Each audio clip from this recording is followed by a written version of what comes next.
Welcome to Onivia Highlights. These are the best highlights from the LPL 2025 Split 2. No, I'm aligned with you. I think that probably should have been the poke option. It isn't. We'll see whether Wacko can justify it. Maybe he sees something we don't, as Vampire sees a hook that Junhao doesn't, but now he's turned around on, and Gwen gets one back regardless, though. 2 for 1. Here comes the turnaround. Realm to try and get out. Taeyun gets away. And nice play from WE in the long run. 2v1 in the top flash, importantly.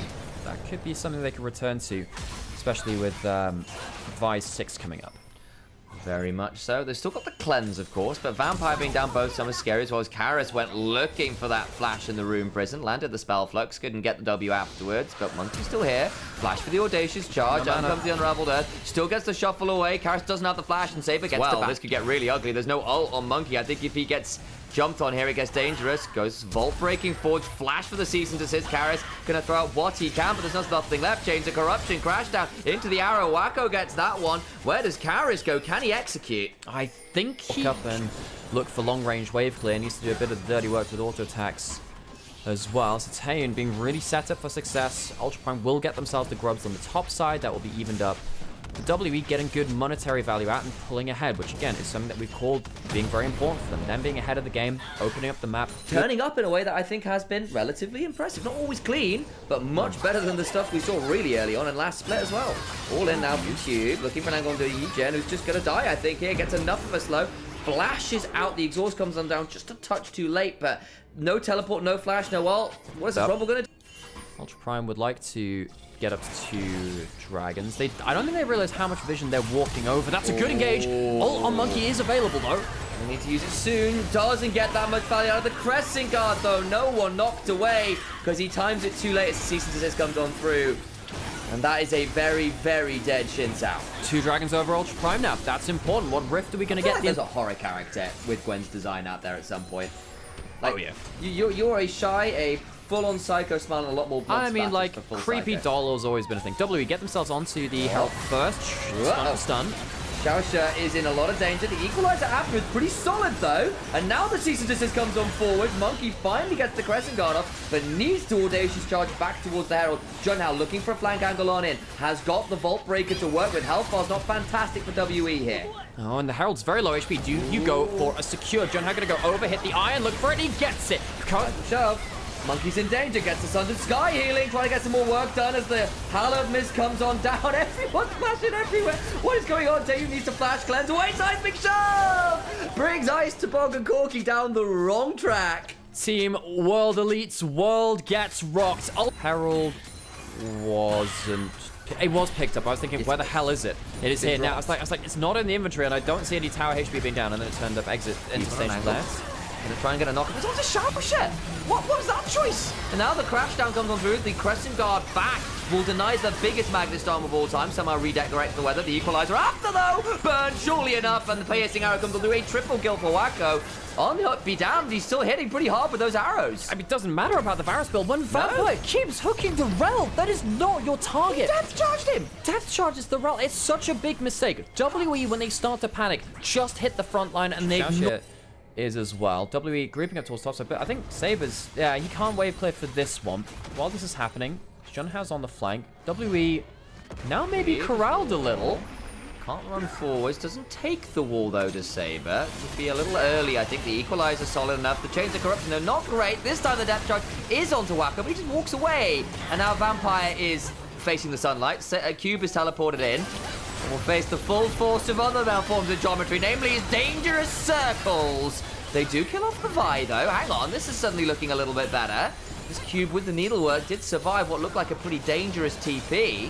1 for 1, and your smite being down. Hang on! Seismic Shove lands onto Gwen. Saber uses the wall of the Atakan to hide himself in that tricky bit of fog of war. Saber going forward again, doesn't have the extra shove, but WE feels like they're running out of options. They have to play around the Atakan. They lose that too. They do take the top lane with another Equalizer opportunity. All right, 5v5, round 2. Roll up to the Great Circus of Atacam. Weaver's Wall will peel off Taeyun and Vampire, actually. 3v5 sort of available should Ultra Prime want to take that a little bit further and decide against it. Hang on, still leashed. Vampire has Flash Ultimate, might be able to do something with that. He's off vision right now. Here comes the Nautilus. Crash down into the Magnus over the back end of it, keeps Cube and taken way away. Monkey is dead. Shao should just sidestep in the needles. On the other side, Season sits on the carrot. But John Howe is after the 1v1 with Ryzen, not enjoying his time at all. Saber looking for the jump, he's taking Aftercard aggro. Wacko on the other side, trying to 1v3, flashes away from the hook and drags him onto the drum minion. It's certainly something that... There's no smite, no smites. Monkey's dead, and John Where's has John smites Howe? on. John Howe is on the bottom of the fight, but he doesn't have smites. It's on call and comes up now. Now they can fight for the outcon and look for the smite secured. They don't want the fight, though, I don't think.